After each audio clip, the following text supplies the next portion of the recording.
देखेंगे थ्रेड की different states, मतलब कि थ्रेड जब से क्रिएट होता है जब तक थ्रेड चलता है, मतलब थ्रेड की जो पूरी लाइफ साइकिल होती है उस बीच में वो किन किन स्टेट से गुजर सकता है, वो सारी स्टेट्स हम क्या करेंगे आज डिस्कस करेंगे, ठीक है ना। तो अब देखो थ्रेड होता क्या है, पहले बेसिक तो मैंने आपको बता ही दिया था कि इंट्रोडक्शन तो मैंने आपको दे ही दिया था कि एक अगर हमारी प्रोसेस है कोई सी भी, एक हमारा कोई प्रोग्राम ले लीजिए, जैसे मैंने गेम में बताया था कि उसमें एक टाइमर करके एक थ्रेड हो सकता है, दूसरा कोई सा एक थ्रेड हो सकता है जिसमें आप कंट्रोल कर रहे हो गेम को, गन हो सकती है, कुछ भी हो सकती है, तीसरा कोई सा और थ्रेड हो सकता है जो मेन हीरो है उस कार्टून का, उस गेम का जो मेन हीरो है जो रन कर रहा है वो हो सकता है। तो ऐसे करके बहुत सारे थ्रेड्स हो सकते हैं, ठीक है ना। तो एक प्रोसेस की जो सब प्रोसेसेस होती हैं उनको हम क्या बोलते हैं, थ्रेड बोलते हैं, ठीक है ना। तो अब हम देखते हैं, अब देखो थ्रेड क्रिएट कैसे किया जाता है वो तो हम नेक्स्ट वीडियो में देखेंगे कि हम थ्रेड क्लास का यूज करके या इंटरफेस का यूज करके थ्रेड कैसे क्रिएट कर सकते हैं, ठीक है ना। तो कुल मिला के कोई भी नई चीज क्रिएट करी तो करनी है हमें, तो ऑब्वियसली उसका हमें ऑब्जेक्ट बनाना पड़ेगा। तो यहाँ भी फिलहाल के लिए आप ये ध्यान रखिए कि हम क्या करेंगे, थ्रेड का क्या करेंगे, ऑब्जेक्ट बनाएंगे, तब जाके क्या होगा, थ्रेड क्रिएट होगा। और वो जो स्टेट होगी थ्रेड की वो क्या होगी, हमारी न्यू बॉर्न स्टेट। वो जो थ्रेड अभी हमने ऑब्जेक्ट बना के क्रिएट किया है उस चीज को हम क्या बोलते हैं, न्यू बॉर्न थ्रेड बोलते हैं, ठीक है ना। तो उसकी न्यू बॉर्न स्टेट होगी, तो ये होगी हमारी पहली स्टेज होगी, जब ये हमारी पहली स्टेट होगी कि जब थ्रेड को क्रिएट किया गया है, ठीक है। तो अभी सिर्फ हमारा थ्रेड बना है, ठीक है ना। थ्रेड बनने के बाद वो जा सकता है हमारा रनेबल स्टेट में, मतलब ये जो पूरी है ये क्या है, एक्टिव थ्रेड, इसको हम क्या बोल सकते हैं, एक्टिव थ्रेड बोल सकते हैं। अब अगर एक एक्टिव थ्रेड है तो वो इन दो स्टेट्स में से किसी भी थ्रेड में रह सकता है। ये क्या है, हमारी थ्रेड की एक्टिव स्टेट है, ये क्या है, एक्टिव स्टेट को रिप्रेजेंट कर रहा है। अब उस एक्टिव स्टेट में वो रनेबल स्टेज में भी रह सकता है, रनेबल स्टेट में भी रह सकता है या रनिंग स्टेट में भी रह सकता है, ठीक है ना। इसके बाद ये जो चीज होती है उसको नॉन रनेबल थ्रेड या कहीं कहीं पे ब्लॉक्ड थ्रेड भी बोला जाता है, इनएक्टिव थ्रेड भी बोला जाता है, ठीक है ना। और ये जो स्टेज होती है टर्मिनेटेड, मतलब जब उसकी लाइफ साइकिल खत्म हो गई है तो वो इस स्टेट में आ जाता है, ठीक है। तो इन्हीं स्टेट्स को हमें क्या करना है, आज डिस्कस करना है। तो जैसा कि पहले मैंने बताया कि जैसे ही हम ऑब्जेक्ट क्रिएट करेंगे तो हमारा नया थ्रेड क्या होगा, क्रिएट होगा, न्यू बॉर्न स्टेट उसको बोला जाएगा, ठीक है ना।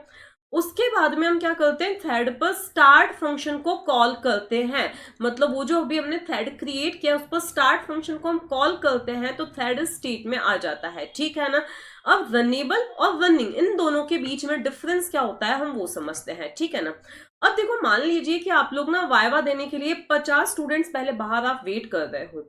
अब जो एक्सटर्नल है उसने एट ए टाइम 5 स्टूडेंट्स को बुलाया है, ठीक है। तो 5 स्टूडेंट्स जो हैं जो एक्सटर्नल के सामने बैठे हैं वो क्या है, एक्टिव है, किसी से भी क्वेश्चन एक्सटर्नल कर सकते हैं, ठीक है ना, किसी से भी एट ए टाइम।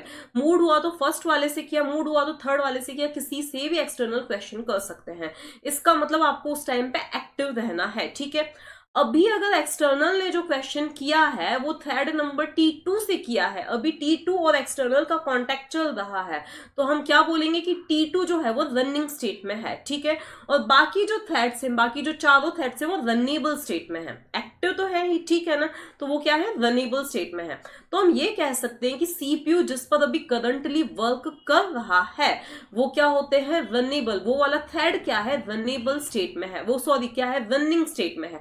जिस पर क्या है, सीपीयू अभी वर्क कर रहा है वो क्या है, रनिंग स्टेट में है। जैसा अभी मैंने आपको एक्सटर्नल वाला एग्जांपल दिया वही आपको यहाँ पे ध्यान रखना है, ठीक है ना।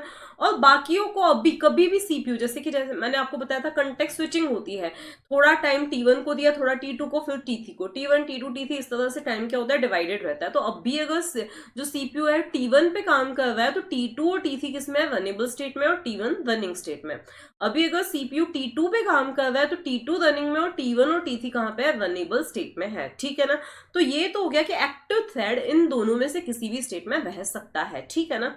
अब हो सकता है कि हमारा ये एक्टिव थ्रेड को किसी रीजन से इस नॉट रनेबल स्टेट में आना पड़े, तो उस नॉट रनेबल स्टेट में भी एक हो सकती है हमारी वेटिंग स्टेट, ठीक है ना, और दूसरी हमारी क्या हो सकती है, ब्लॉक्ड स्टेट।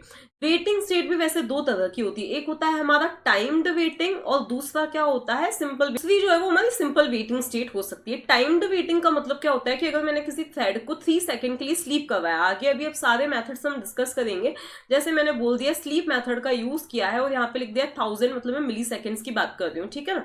तो मैंने बोला कि 1 सेकंड के लिए मुझे किसी थ्रेड को स्लीप करवाना है, जो कि अभी क्या है, T1 में था। जैसे मान लिया कि T1 T2 T3 बैठे हुए थे, और सडनली T1 को, मतलब 3 स्टूडेंट्स बैठे हुए थे, सडनली किसी एक स्टूडेंट को किसी ने बुलाया कि 2 सेकंड के लिए बाहर आओ, तो वो कहाँ चला गया, एक टाइम्ड वेटिंग स्टेट में गया है। 2 सेकंड पूरे वो वापस यहाँ पे आ जाएगा, ठीक है ना।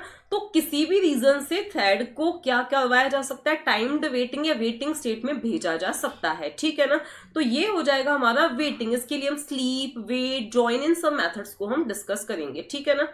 अब अगर हमने टाइम्ड वेटिंग करवाया है तो अपने आप, जैसे मैंने 1 सेकंड के लिए बोला है और किसी को स्लीप करवाया है, तो अपने आप जैसे ही 1 सेकंड ओवर, ये वापस किस में आ जाएगा, एक्टिव स्टेट में आ जाएगा, जैसे ही उसका टाइम खत्म हो जाएगा, ठीक है ना। अदरवाइज मैंने ऐसे टाइम्ड वेटिंग नहीं है, अब दूसरे भी हम मेथड्स देखेंगे, तो उसके लिए क्या होता है, नोटिफाई मेथड की हेल्प से जो हमारा थ्रेड है वो कहाँ पे आता है, एक्टिव स्टेट में आता है, ठीक है। इसके बाद आता है कि ब्लॉक्ड स्टेट में थ्रेड कब आता है। तो जैसे मान लिया कि थ्रेड को किसी ऐसी चीज की जरूरत थी, किसी ऐसी चीज की जरूरत थी, किसी ऐसी रिसोर्स की जरूरत थी जो ऑलरेडी अभी किसी और के पास है, मतलब थ्रेड ने एक लॉक करना चाहा किसी चीज को, क्योंकि आप जब ट्रांजैक्शंस देखोगे तो आपको ये समझ में आएगा कि अगर मैं किसी रिसोर्स को यूज करना चाहती हूँ तो मुझे पहले उसको लॉक करना पड़ेगा। क्यों लॉक करना पड़ेगा, ताकि कोई और उसको यूज ना कर सके, ठीक है ना। जब आप ट्रांजैक्शंस अगर डीबीएमएस में पढ़े होंगे तो आपको ये कंसेप्ट क्लियर होगा। अदरवाइज सभी के लिए समझ लो कि अगर मुझे किसी रिसोर्स की जरूरत है तो पहले मुझे उसके लिए लॉक की रिक्वेस्ट करनी पड़ेगी, ठीक है। तो किसी थ्रेड ने लॉक की रिक्वेस्ट की थी, ठीक है, लेकिन वो वाली चीज तो ऑलरेडी अभी किसी के पास है, तो उस थ्रेड को भी ब्लॉक्ड स्टेट में भेज दिया जाएगा, ठीक है। मान लिया कि एक्सटर्नल ने, मान लिया कि T2 नाम के स्टूडेंट से कोई सा क्वेश्चन पूछा कि ये प्रैक्टिकल आप करके बताओ तो ही मैं आपकी बात को बिलीव करूंगा, ठीक है। तो अब T2 नाम का जो स्टूडेंट है, जब तक वो प्रैक्टिकल नहीं करेगा तब तक एक्सटर्नल उस पर आगे नहीं बढ़ने वाला है, ठीक है। एक्सटर्नल उस पर आगे कोई क्वेश्चन नहीं करने वाले, ना ही कोई मार्क्स देने वाले हैं। लेकिन अब प्रैक्टिकल करने के लिए चाहिए सिस्टम फ्री। सिस्टम अभी क्या है, फ्री नहीं है, ठीक है। तो उस T2 नाम के स्टूडेंट को क्या करना पड़ेगा, अभी वेट करना पड़ेगा जब तक सिस्टम नहीं मिल जाता है, ओके। तो यही कुछ ऐसा है कि मान लिया इसको प्रिंटर की जरूरत थी या किसी भी और चीज की जरूरत थी T2 नाम के थ्रेड को, लेकिन प्रिंटर तो अभी अवेलेबल है ही नहीं, और जब तक प्रिंटर नहीं मिलता तब तक आगे भी सीपीयू काम नहीं कर सकता है, तो इसीलिए उसको ब्लॉक्ड स्टेट में डाला जाता है, ठीक है। जैसे ही उसको प्रिंटर मिल जाएगा वो लॉक एक्वायर हो जाएगा, इसीलिए यहाँ पे क्या लिखा रहता है, एक्सेल लॉक एक्वायर। जब उसको वो लॉक अलोकेट हो जाएगा, लॉक अलोकेट हो जाएगा मतलब प्रिंटर का कंट्रोल उसको मिल जाएगा, वो प्रिंटर को लॉक कर देगा, तब वापस वो क्या हो जाएगा, एक्टिव हो जाएगा, और सीपीयू क्या कर सकेगा, उस पर अपना काम कर सकेगा, ठीक है। तो ये हमने देख लिया। देखो सबसे पहले ऑब्जेक्ट बनाया तो क्या आया, न्यू बॉर्न स्टेट थी वो उसकी। फिर जब हमने स्टार्ट मेथड उस पर कॉल की, स्टार्ट मेथड को हम कॉल करते हैं और ऑटोमेटिकली रन मेथड क्या हो जाती है, उस पर कॉल हो जाती है और वो रनिंग स्टेट में आ जाता है, ठीक है ना। तो ये हुआ हमारा एक्टिव स्टेट। रनेबल और रनिंग का भी एग्जांपल मैंने बता दिया था। अब वेटिंग भी मैंने बता दिया था आपको कि क्या होती है, ब्लॉक्ड स्टेट भी मैंने आपको बता दिया था। तो ये क्या है, नॉट रनेबल स्टेट है, ठीक है ना। इसके बाद में जब थ्रेड का पूरा काम कंप्लीट हो गया, जब आपका पूरा वर्क कंप्लीट हो गया, मतलब आप टर्मिनेटेड वाली कैटेगरी में आ चुके हो, ठीक है। अब वो टर्मिनेटेड वाली कैटेगरी यहां से भी आ सकती है या यहां से भी किसी जो थ्रेड वेट कर रहा था उसको भी हम टर्मिनेट कर सकते हैं, ठीक है। तो कुल मिला के टर्मिनेटेड मतलब जब आपका काम कंप्लीट हो चुका है, या फिर हम स्टॉप मेथड का यूज, जिसको कि नहीं रिकमेंड किया जाता है, तो यहाँ हम स्टॉप मेथड का यूज करके भी किसी थ्रेड को क्या कर सकते हैं, टर्मिनेट कर सकते हैं, स्टॉप कर सकते हैं, ठीक है। लेकिन नॉर्मली अपने आप थ्रेड टर्मिनेटेड स्टेट में कब जाता है, जब उसका पूरा काम कंप्लीट हो चुका होता है, ठीक है। तो ये तो सिर्फ मैंने आपको बेसिक्स बता दिए कि कब कौन सी स्टेट आती है, लेकिन हम इन्हीं पर जो मेथड्स यूज होते हैं उनको भी हम यूज करेंगे, और ये सारी चीजें देखने वाले, थ्रेड को स्लीप करवाएंगे, नोटिफाई का यूज करना, तो ये सारी चीजें हम देखेंगे, ओके।